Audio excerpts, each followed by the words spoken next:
And other teams are thinking that way too.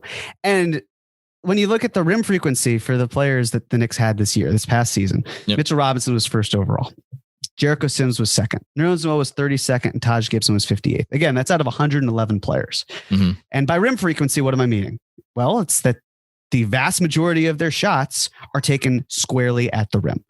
Right. And then if you go back a year earlier, Mitch was still first overall. He took the most amount of shots of any bigs, probably of any player in the NBA period, at the rim. Nerlens Noel was 19th and Taj was 23rd. So there was more of a rim frequency that past season than there was the most recent one.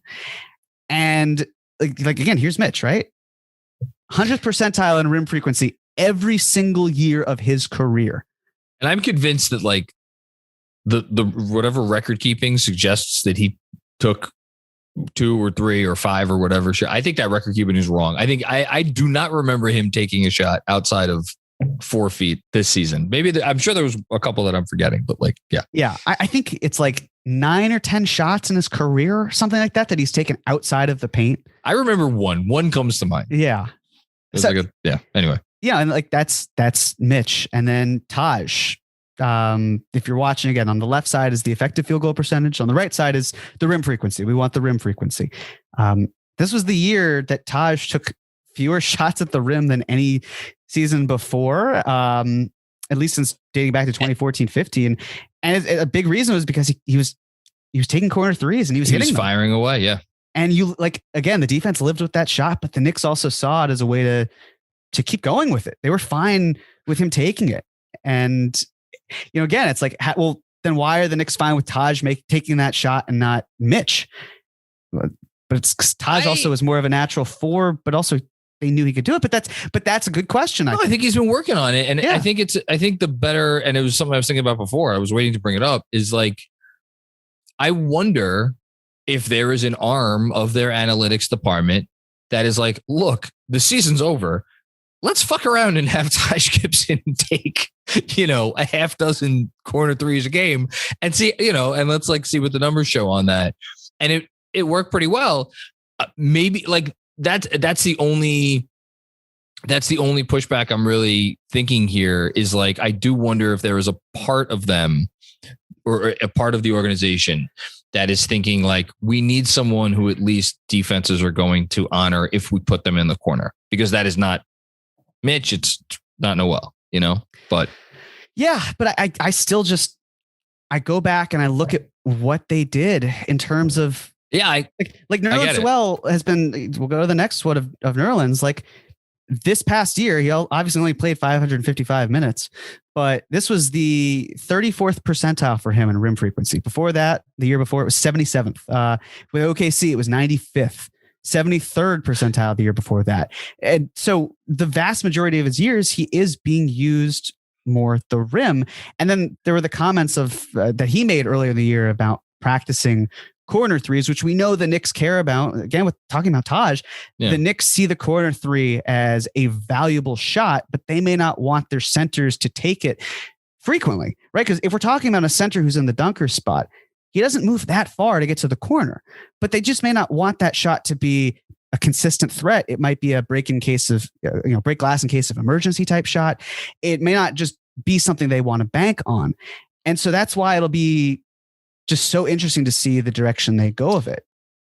I think it's, again, the conversation about the center position in general is so difficult because unlike pretty much, the other 4 players on the court, I really do think that centers have become something that gets you through 82 games, and then their role in a lot of times changes, and in some cases completely goes away in the playoffs, which again, going back to the Mavs for a second, like Dwight Powell, like the Mavs are getting killed in Dwight Powell's minutes this series because he cannot, offer enough on offense to, punish any switches or anything. And he's not shooting threes. So he's largely been relegated to the sidelines in favor of like, not only Maxi Kleber, but the Dorian Finney-Smith playing center, and that guy's like, probably a 3 for most of his career. And then on the other side of the coin is DeAndre Ayton. It's like, okay, here's where you earn your money, big guy. Like, it's cool if you average whatever it is, 15 points a game for most of the regular season. Again, I don't know what's going to happen in Game 7 tonight, but I would bet that if DeAndre Ayton doesn't have a big game, the Mavs are going to win this, because like he is the matchup punisher. This is a long-winded way of saying I don't think we should rule out the fact that the Knicks may want to diversify their offense at the center position in some way, but that doesn't necessarily mean, and in fact, I would be shocked if it did mean, that they wanted to invest big money into it, because I think that for all the reasons that you're talking about, when push comes to shove, this is not the thing that is going to get you to the next level. You know, it's a thing that's going to make it your life easier in regular season games. But guess what? The Knicks need to make their life easier in regular season games because they didn't make the fucking play-in tournament this year. So they need to improve here. Yeah. And so just looking at some of the more high frequency bigs, right? You know, it's Gobert, it's Robert Williams, Clint Capela, Plumlee, Trez, Dwight Howard. You know, like a lot of the guys you would expect to be more rim runners, they're listed here. Same thing with the year before. I mean, DeAndre Jordan leading the league. This is all behind Mitchell Robinson and lower, right? That's why he's not listed. But yeah, and you know, like you see some of these names here, and it makes total sense why they'd be listed. But then you also consider, well, how good are they in the grand scheme of things? Is it worth it? How much are they getting paid? Is it worth it? How is it helping them win? I don't know. It differs for a lot of these different players, but I think there's something to be said of the best find ways to not pay a ton for players who can kind of just know their role and stick into it and succeed from there. But as you're saying with the playoffs, yeah, well, it seems silly to talk about the playoffs when we just need to talk about how the Knicks can just build a better floor. It's something to consider as well, though, as you're still building. But I think the next thing to talk about is rim accuracy, right? How well you finish, how you're doing at the rim. This past year, it was Jericho Sims finishing second among 111 players, Mitch 9th, Taj Gibson 82nd, and Nerlens Noel 106th. Love you, Nerlens. Yeah. But the year before that, it was Taj 5th, Nerlens 37th, and Mitch 65th. Of course, Mitch got hurt. But then you could probably apply the same logic to Nerlens Noel. Yeah. And again, like the Knicks seem to, if you go back in the back, look at the last slide, or at least consider it, when you have Jericho and Mitch that high up, like they like players who have good hands. And I know it's funny because like, well, they have Nerlens Noel. I want to take you through Mitch. Of course, this is, historically, other than the year he got hurt, he had great hands at the rim. No, he's elite, but he's elite at that. But then, and that just one thing, and then I'll go through it with you. Taj, similarly, he's a player who historically has been able to finish. Nerlens has too, is the really crazy part. His hands are absolute crap. We've seen it. I don't want to gaslight you, but the numbers here, outside of like 2 abysmal seasons, like the year before he came to the Knicks when he was in OKC, he finished in the 99th percentile in finishing. 85th the year before that. Like when he was with Philly and then Dallas, it was mid to high 80s. Like this is a guy who his hands are stone, but when it actually works, he converts it. So here's what I have to say about this. And this is actually going to prove my back up, at least my point that I was going to make. I'm not saying that Mitch doesn't have very good hands. He does. He has really good hands.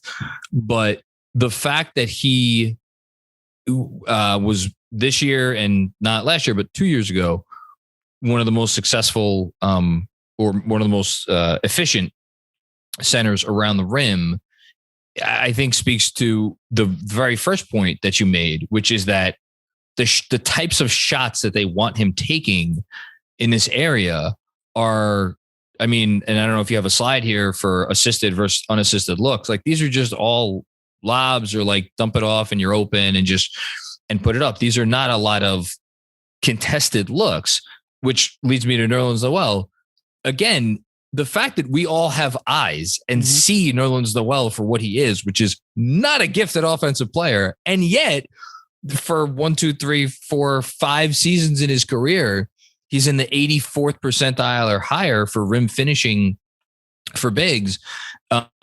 Speaks to the fact that not only the Knicks, but like other teams like typically like, okay, we're going to utilize you in this way. We're going to be smart about how we utilize you because we know that you're not very gifted at like, Nerlens Noel is not someone you're going to be like, okay, we'll just toss the ball into you and you could like back this guy down. Interestingly enough, his first year, 2014-15 in Philly was a pretty low conversion rate, 61%. I would actually argue that was like maybe the 1 year that he got a little bit more rope because it was his first season. It's like he was the number one off injury. He was coming off an injury. The team stunk. He was at one point the number one prospect in the country. Obviously fell to 6th in the draft. Like, and we kind of saw early on, like, okay, this is not going to be where Nerlens Noel makes his money. Like he's going to be making his money in other areas. In any case, yes, I agree with what you're saying. That the Knicks like certainty at the center position. Can we say that? I think we could. Yeah. Seems they like knowing what they're going to get. Right. Yeah. And when you look at some of the other players this past year in terms of high rim accuracy, again, Damian Jones, Jericho Sims, Claxton, Time Lord, Gafford, Whiteside, Kleba, Jared Allen, Mitch, Dwight Powell, Anthony Davis, Giannis. Yeah, like the guys who have historically finished well or have good hands. And the year before, I mean, Giannis led the league among bigs. DeAndre Jordan was up there, but we know that again, like DeAndre Jordan might do some good things, but even dating back to last year, he was not a good player. And it's not like having good hands at the rim doesn't mean that you're worth building around or building with. He's, been dumped, more times than Carrie Bradshaw. Or is that? Well, you're a Sex and the City fan. I figured that's not accurate. Wait, see, I never watched the show, so there you go. Thank you for correcting me on that. She's been dumped more. We'll come back to that. All right, fair enough. But that's actually wait, hold on. It was a character on the first season of the show called Skipper. He was a boy. Okay.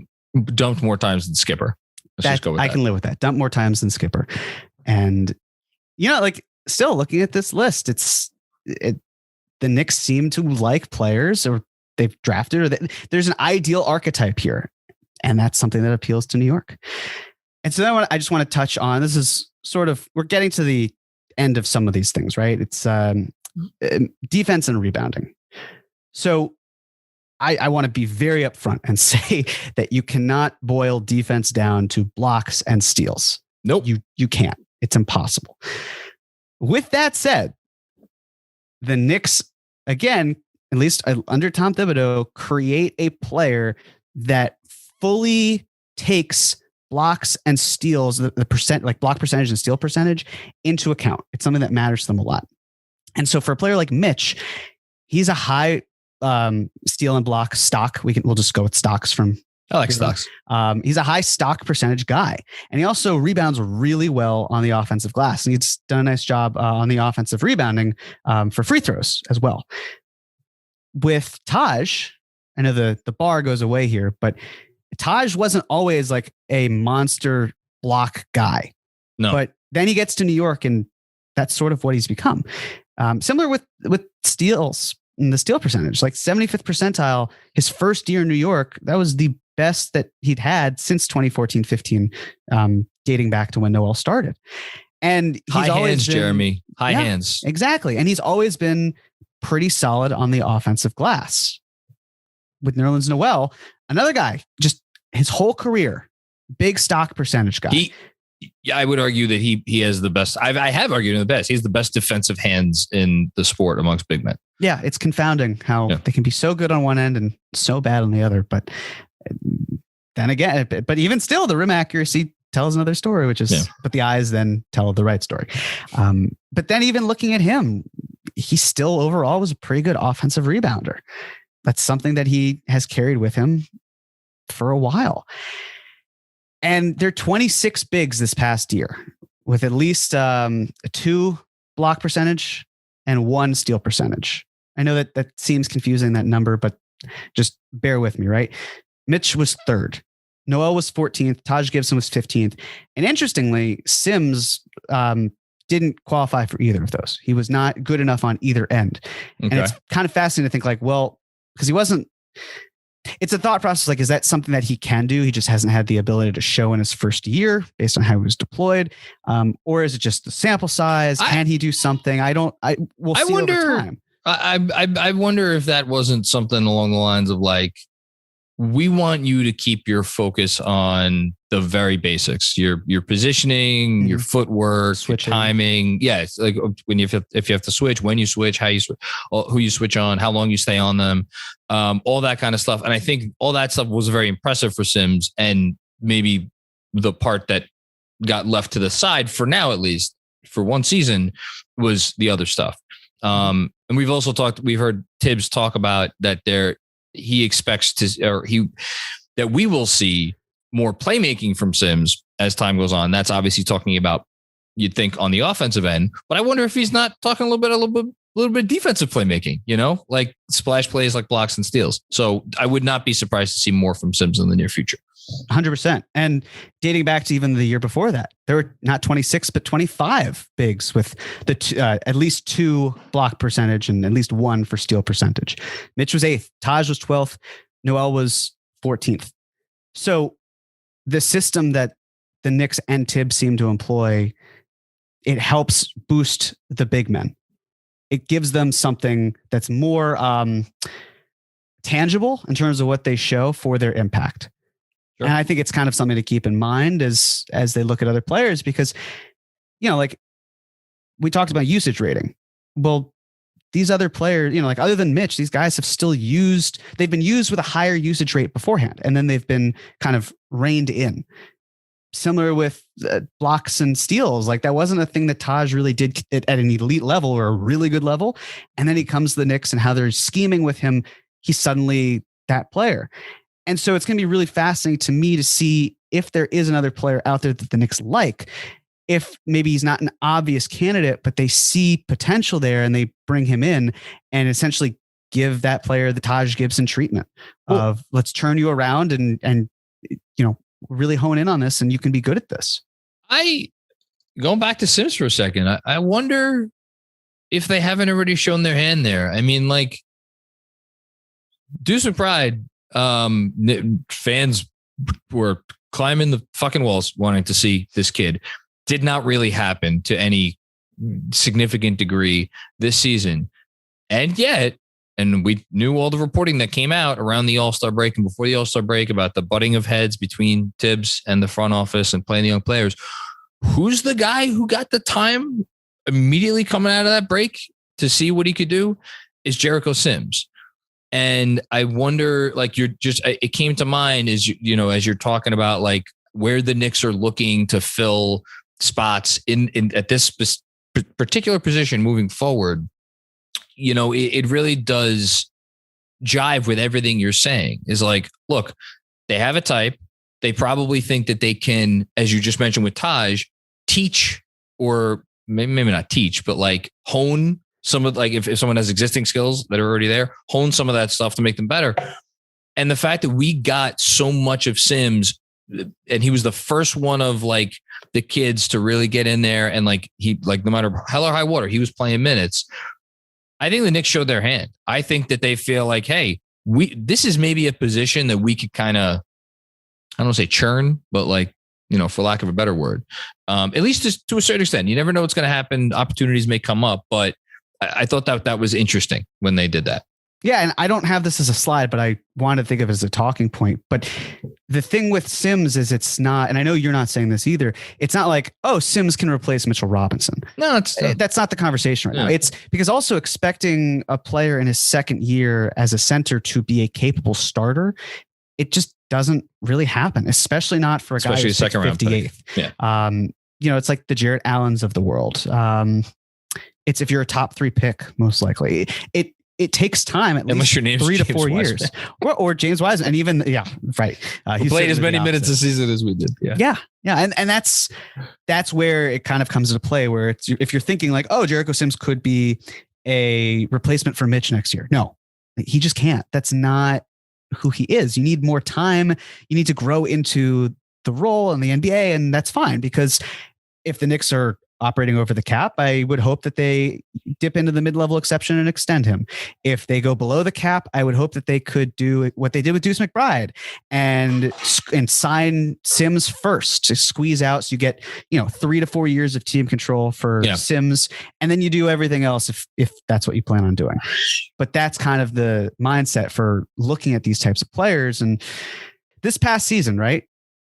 I looked at, bear with me. I looked at the steal and the block thing we talked about, the stock percentage, and I sorted it by offensive rebounding. So all of these are the 26, 25 guys for this past year. And if you're watching, you'll see at the top, there are 2 names, and it's Andre Drummond, right? And it's basically because you remember how there was reportedly interest by the Knicks in signing Andre Drummond, even to a multi-year deal? How could you forget it? It was an awful time. I remember it well. It was a great time to be alive. Well, this is kind of an example for why. Because even though Andre Drummond is absolute garbage at the rim in terms of finishing, like he does these types of things. And again, he's not someone you would want to replace Mitchell Robinson with. God, no. But he brings an archetype that is similar. He's also too high usage, but then that's the thing. Do you rein that type of player in? But that's what I'm saying. Andre Drummond isn't garbage at the rim. Andre Drummond takes a lot of crappy shots at the rim, which is what drives his rim percentage down. That's the issue. And how do you then change Andre Drummond at 29 years old? How do you rewire him? It's hard to do. Like we're talking about the difference between Andre Drummond and Taj Gibson. And also here's the other thing. You look at these numbers and you think, oh, high stock numbers. Andre Drummond's a good defender. He's not a good defender. And like, that's why we were prefacing by saying blocks and steals don't tell the full story with defense, because you can get high numbers and players like Hassan Whiteside can get paid, and then they just don't really contribute what they needed to in a place like Miami, and they bounce around from time to time. So it's just kind of, you have to be a little wary of the numbers you're spitting out, because you want them to tell a closer story to what's really true. And we should also just say explicitly for anybody who may not have caught it earlier in the year, Mitchell Robinson actually said at some point, it may have been before the season, it may have been during the season, I forget, but like he either that he knew his block numbers were going to be lower, or basically he was acknowledging the fact that like, look, I'm not blocking as many shots because for me to be a better defender, it's me not jumping after as many block opportunities, which I think your best defenders in the league will do that, or not do that, I guess. So it's Drummond with the top 2 entries sorted by offensive rating. I sorted by offensive rebound, excuse me.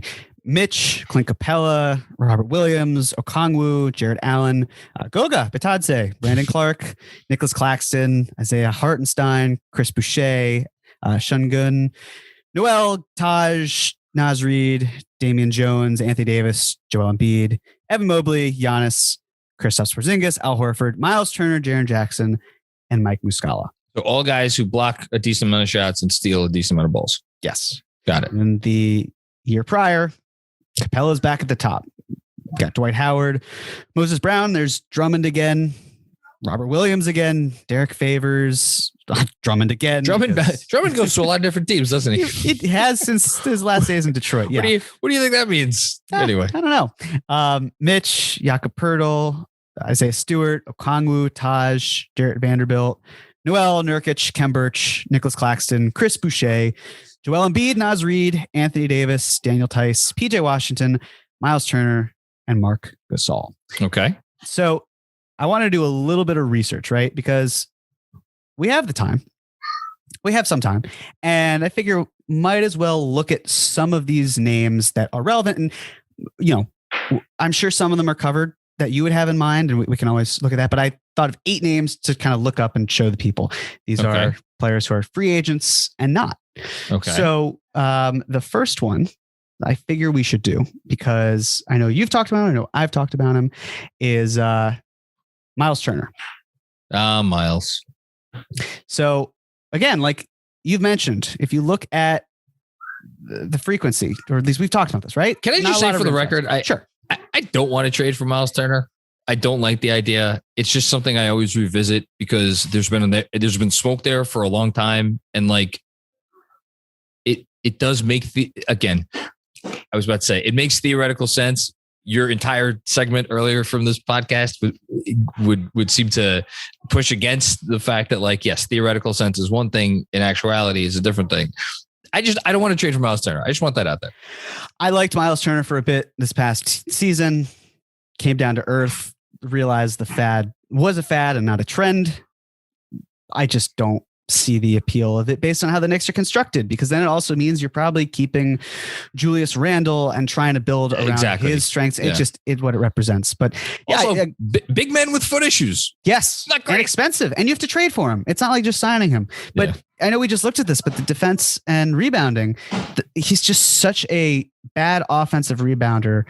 And when you kind of like a great shot blocker, absolutely great. But when you consider that and where he's taking his shots and the impact of like the offensive focus and all that, it just doesn't make sense to me. He came out and said on the record to The Athletic, I want a bigger role in the offense. Like, this is a guy who is not happy with his role in Indiana.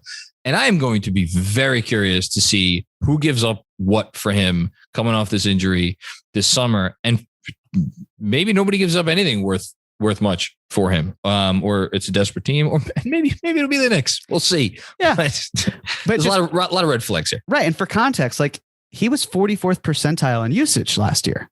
So if he's saying I want to be used more, what does that mean? And how does it correlate with the Knicks? It's the exact opposite of what he wants. The next is Clint Capela.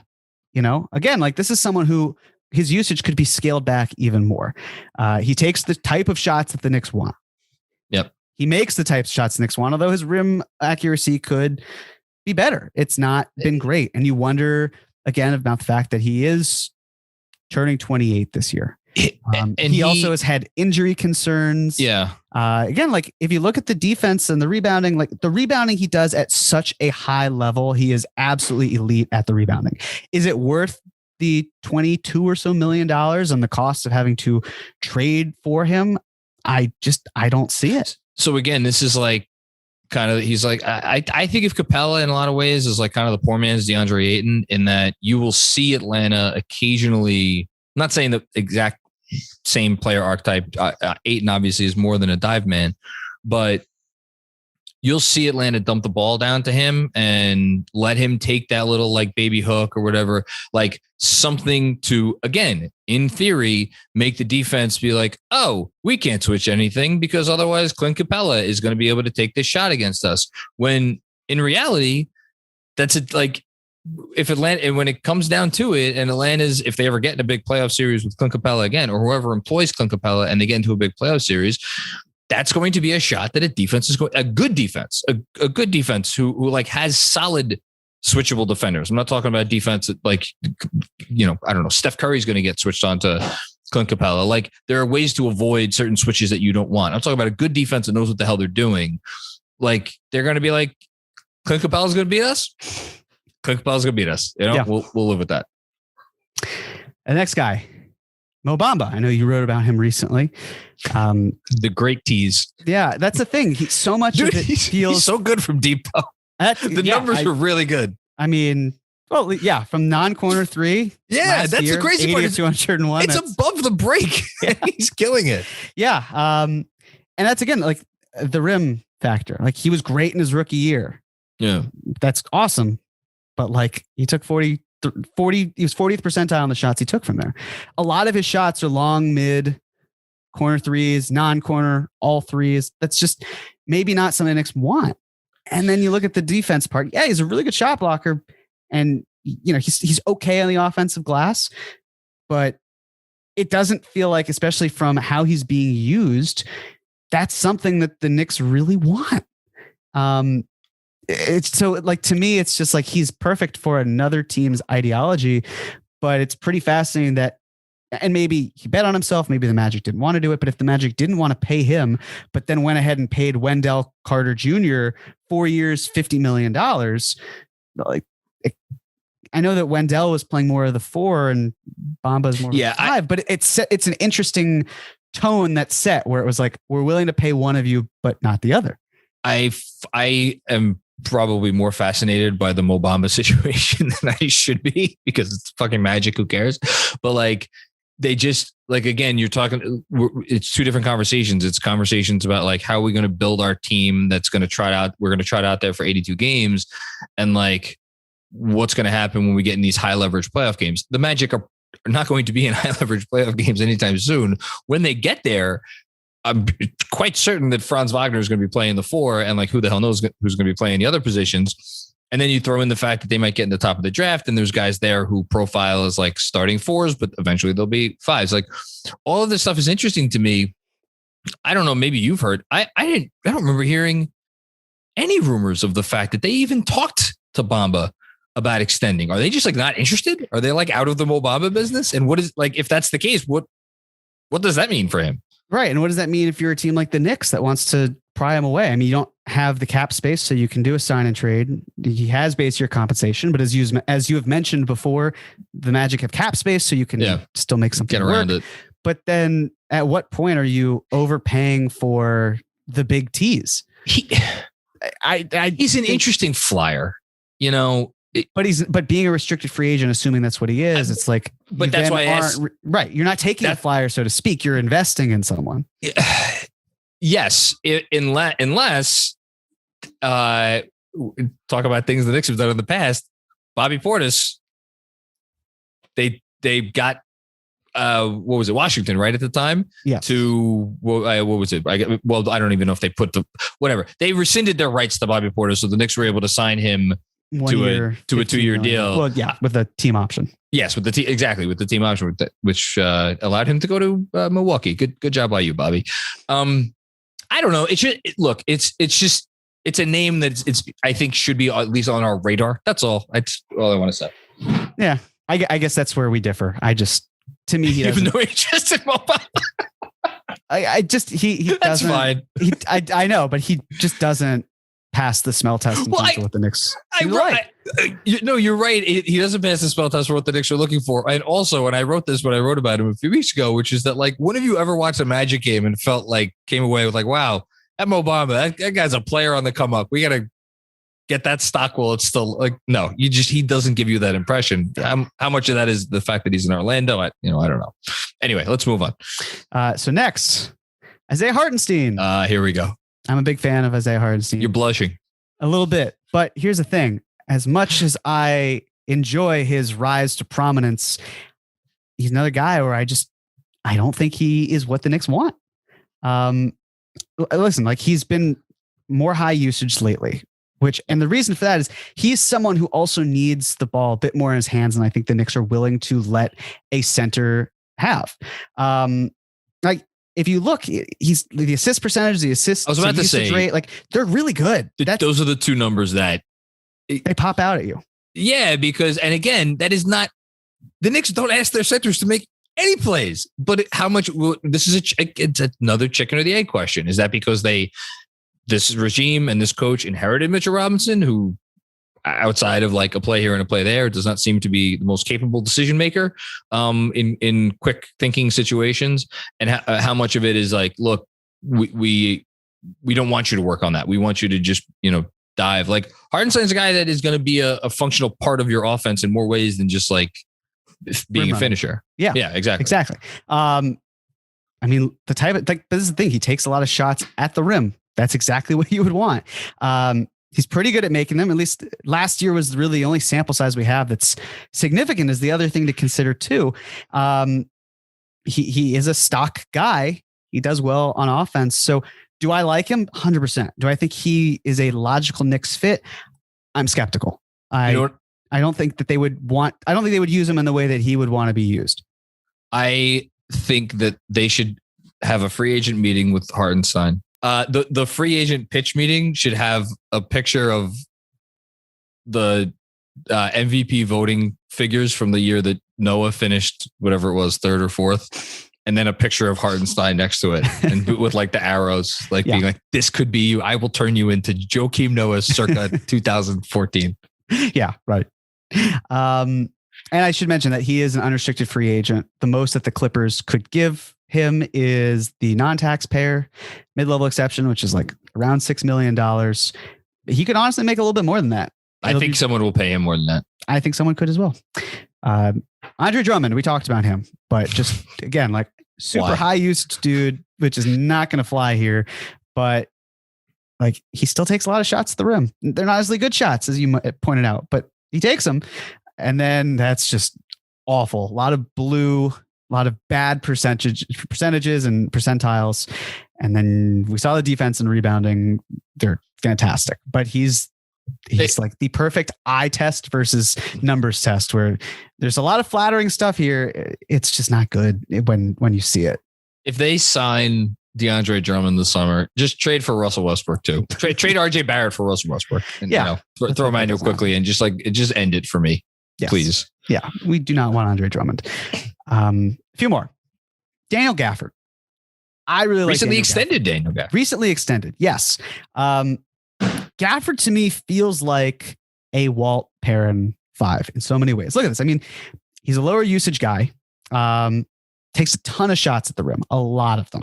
He does. And he makes them a lot. Yeah.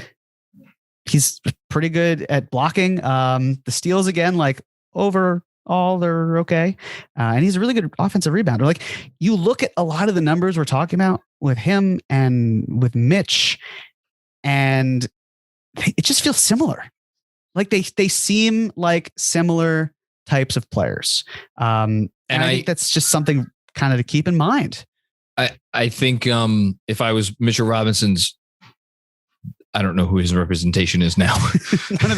one of the not the previous 5 agents he was with, his 6th one. Yeah, lost track. Whoever it is, one of my negotiating points would probably be that Daniel Gafford got paid average annual salary, of $13.3 million.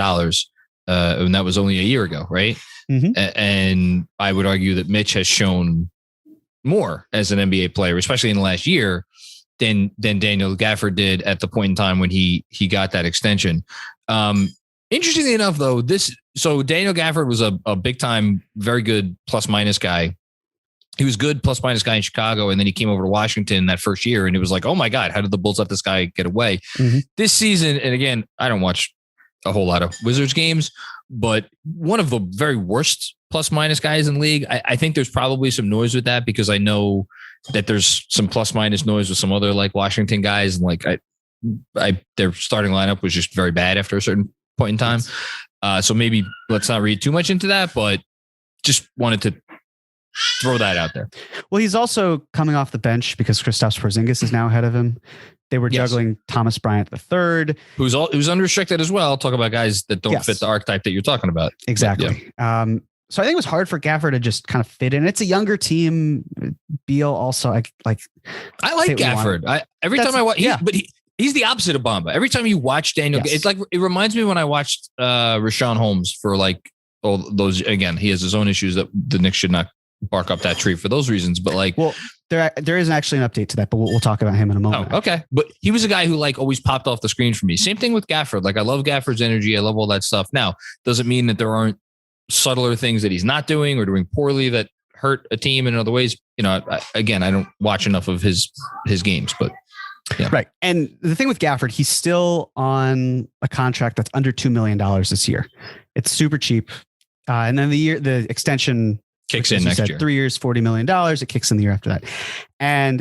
But here's the thing with Gafford, right? Because if you're listening to this and you're thinking like, how is it that you're saying that the Knicks shouldn't pay like 10% of the salary cap for Mitchell Robinson, but then they should go ahead and do it for Daniel Gafford? And I think that's a really compelling reason. Like there's something to be said of maybe Gafford was a viable option for the Knicks. And then the price tag came along and suddenly it does restrict what they want to do. Maybe if they don't feel comfortable paying Mitch, then they also won't feel comfortable with the idea of trading for Gafford. And like also, the way for the math to work for Gafford, it either need to be one of two things. Number one, well, I guess one of three. You create, I guess it could be four. First one, trade. If you created a traded player exception, you could, just kind of trade him into it as long as it's big enough. Number two, a straight swap for Deuce McBride. Number three, cap space. And then I guess if you create cap space and then do that, I guess that's really it actually. Do we really think that just bring back Mitch. If like this is, if you're sitting around having a meeting about like, well, you know, we like what Gafford could bring to us, like, and that's something we haven't really touched on here, and we don't need to have a conversation about it, but like, there is something I think to be said for the notion of like, this is a team that has had less continuity than arguably any team in the NBA for the last 20 years. Again, different chicken or the egg question. Do we have no continuity because the players stink and we always are shuttling them out? Or is the fact that we have no continuity part of the reason why it feels like our players stink and we can never build anything? Like, I don't know where you fall on that spectrum, but I do think there was something to be said for like, look, Mitch is a good young player. Like, if you're just going to replace him with a similarly priced option that's a similar archetype, maybe just keep him. Right. And I think the one argument for why you would kick Mitch to the curb and trade for Gafford is if the Knicks were in a position where they were hard capped and they were pressed up against the tax apron and there were money concerns, where it's like the Knicks couldn't spend more to keep Mitchell Robinson. So this season, if they had traded for Gafford while he's still on that cheap deal, then it makes sense. And then the next year when they're not hard capped, they can, you know, kind of go above it and do it. But that's not a situation that they will find themselves in, because the Knicks won't be spending enough money where that's a need or a want.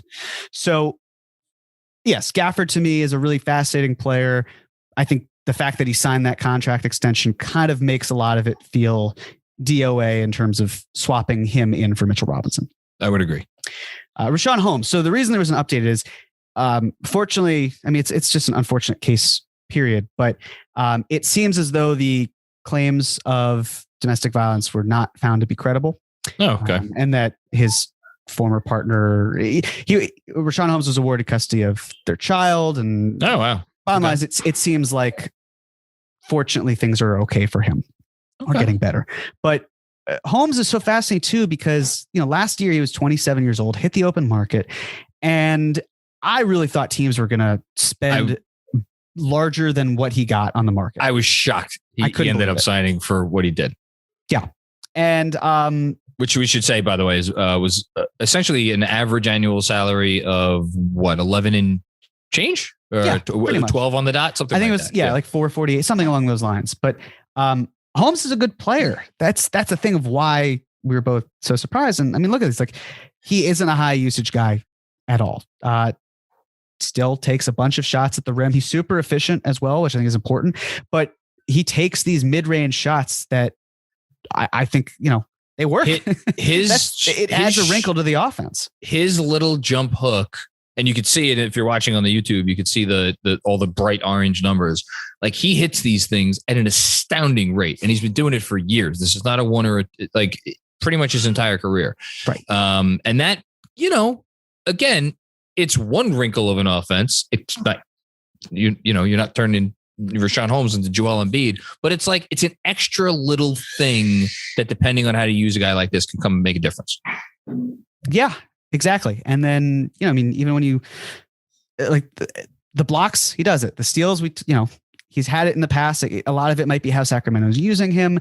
He's a decent rebounder in general. So he's such an interesting candidate because, yes, you obviously do have to trade for him, and he's making enough money where like you're probably having to send like Nerlens Noel, Kemba Walker, that type of money.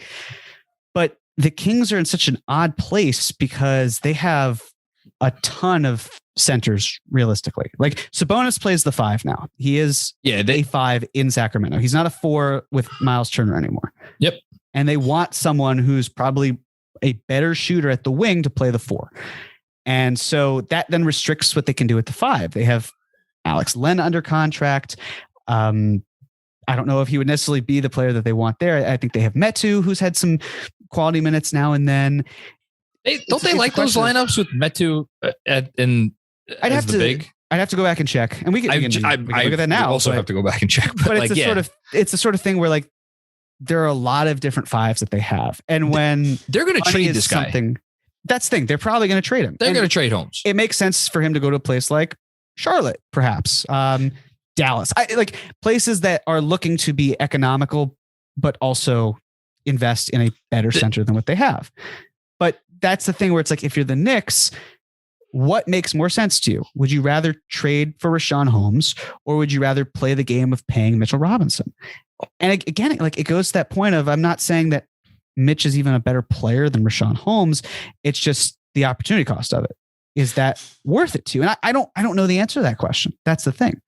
But my viewpoint is, I think the devil feels better than the devil you don't, because of the outgoing factors and all that jazz. Holmes is a great guy for me, for a team that is the type of team that we were talking about before, where it's like they want to have an 82 game center that they feel comfortable with for those 82 games, and then can do with what they need to do with him when the playoffs come around. And his salary, it's not like you're burying your $25 million a year player. You're just burying your $10 million. Like you can work around that. And that's why I think, like you mentioned, Dallas, I think, but then again, they still have Dwight Powell under contract for one more year.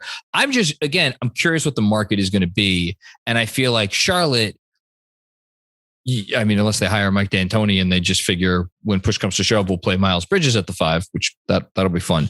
Like, are they in the market for someone that's a little better than Holmes? I don't know. I have no idea. But he's going to get traded, and I'm very fascinated to see where he gets traded to. Same. And then the last name is also a member of the Sacramento Kings from last season. It's Damian Jones. It's not a player who a lot of Knicks fans probably know much about. He's drafted by the Warriors, played with the Lakers for a bit, most recently with the Kings. Jones is the perfect, I don't want to say perfect, but he is almost as perfect as you can get in terms of fitting the archetype. All right. Because this year he was higher usage than he probably has been. The issue is, like, in Atlanta, he played 839 minutes. That's a decent chunk, but we don't have a lot of operating minutes with him because of just how he's been used over time. He just hasn't been played a lot, and he's already turning 27 years old. But the fact he's turning 27 also could mean that he's available for cheap, because he's never really made much money in this league for a reason. We should say he's an unrestricted free agent. Yes. He's on the open market, so he was I must be missing something. He was the 30th pick in the draft. In 2016 for the Warriors. Yes. Yeah. And he was obviously an older player when he was drafted. He was already 20, whatever. As a rookie, he was 25 years old. Right? Did I miss something? He's 21. He was 21 when he was drafted. He was 21. Oh, I'm sorry. So he was oh, that's right. This is his second contract. That's what I'm missing. Not even, like, it might be his 4th at this point. Okay. So he's bounced around for a while. He has. And he's never really kind of found a home. And the challenge with the end of the season is that so many of the stats feel like crap. Like, you look at how Obi did, and it feels meaningful because the Knicks were playing meaningful teams that were actually trying. But then if you do the extra research and look at what Damian Jones was doing in those last 15 games, you'd think he's a superstar on the rise. Like, he was just purely from a box score. I did not get the chance to actively watch him. I'm just saying purely by the numbers, which, as I mentioned with Drummond, isn't always the best thing to do. But if we're just looking at this type, he finished really strong. Last 15, you want to go? Yeah, go for it. His last. So he had some DMPs still down the stretch, but if we want to go let's go with starting with when he started starting games for the Kings, which was the last 1, 2, 3, 4, 5, 6, 7, 8, 9 games. Started every one of those games, played at least 24 minutes a night for all of them. Again, this was a Kings team that was largely out of it. And I'll just go through his stats. 12-6. Oh, he averaged 17 points a game. A little low on the rebounding, 7 rebounds, 2 assists, not nothing.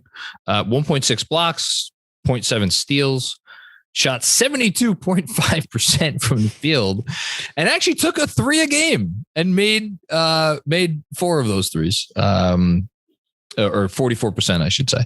Yeah. So yeah, 4 of 11 or 4 of 9. Yes. 4 of 9. Yeah. I mean, again, he's got higher assist percentage and assist to turnover to usage rating. So that's not something the Knicks necessarily want, but it's kind of like, can you make him less of a focal point on the ball? Yeah, 100% you can. When you look at the frequency, all he pretty much does, other than this past year, which was taking some long mid-range shots. It took 31 of them this past year. Like, he pretty much stays as a rim runner. And look at that. Like, he did a really great job. He has historically done a great job at finishing at the rim. He's also the type of guy where the block percentages look good. The steal percentages look great. He's just not really a good offensive rebounder. And so that's the one thing where it's like, you're not going to find perfect, right? No matter what. But it's the sort of thing where is that going to be such an important factor for the Knicks that maybe they wouldn't even consider him? He's attainable because you could do a number of different things, right? Like if you created cap space and wanted to sign him, you could do it. If you wanted to sign him and you're above the cap with a portion of the mid-level exception, you could do it. And if you needed the room exception because you went under the cap, you could do it. It's the room exception will only be 2 years, but it's still something to consider. He's such a fascinating case for me because let me pose this question. This was a B-Ball Index tweet, and I want to do a little trivia for you. Okay. So there were 4 bigs who had 1,000 minutes or more this season. And they finished in the 70th percentile or better in the following 3 areas. It was rim shot making, so shots made at the rim, screener mobile defense, and rim protection. Screener mobile defense? Yes. So I guess what is that? Honestly, I'll be honest. It's not a stat that I'm super familiar with. So I don't want to, but you have to think about getting around screens probably. Okay. Something involving guarding screens well. Got it. Okay. 4 big men. Would you like to guess who they were? Well, sorry. What was the last stat? Rim protection. Okay. So good rim protectors. 70th percentile or better in all 3 of these areas. Okay. So good finisher, good rim protector, and guards screen actions well.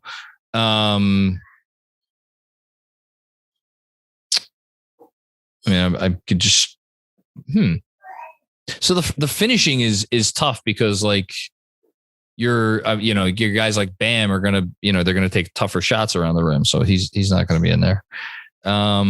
It's basically like a dive man who's good on like screen actions. And what's the minimum minutes? 1,000. 1,000 minutes. That makes it even tougher. Which is also odd though because Cleaning the Glass has, well, I'll give one away. Damian Jones is obviously one of them. But just tell me who the other 3 are. I'm not going to guess them. Cool. Daniel Gafford, Mitchell Robinson, and Jakob Poeltl. Poeltl's a good defensive player. He is a good defensive player. But that's like the thought process behind it, where you're then looking at a player who's really good in pick and roll. I believe he screens really well. He was used more as a mobile big than an anchor, but I don't know, man. I was just looking at numbers. There's some really fascinating ones out there. And like when you talk about the archetype, it does make sense. It does. Good teams will look at a guy like Damian Jones and pick him up off the scrap heap and turn him into something. Because the guy clearly has NBA skill. You don't average 17 points a game over the course of 9 games. I don't care who you're doing it for and what part of the season it is. If you like stink, and he was doing it efficiently and the whole thing. The one thing I'll add just onto that before we continue the next thing. I'm not even saying Damian Jones is a better player than Mitchell Robinson. And I know you're not either. No, it's more about it's not about the bang for your buck. Yeah. You're getting Damian Jones and you're sign and trading Mitchell Robinson and you get something in return better than keeping Mitchell Robinson for more money. It's a really tough question to consider. And it's also, like we talk about Jericho Sims. What if there's a world where you play each of them for 24 minutes, something along those lines, right? Like, isn't that something that we as Knicks fans would want to be content about? Like if you're having 24 minutes of that same archetype and in the playoffs, come playoff time, if you're even making the playoffs, which hopefully the Knicks would, then you have a little bit more versatility in it where if you need to play them, you can switch on and off on different guys. You can go small. You can do various different things. It's a way of like paying for that archetype without paying for that archetype.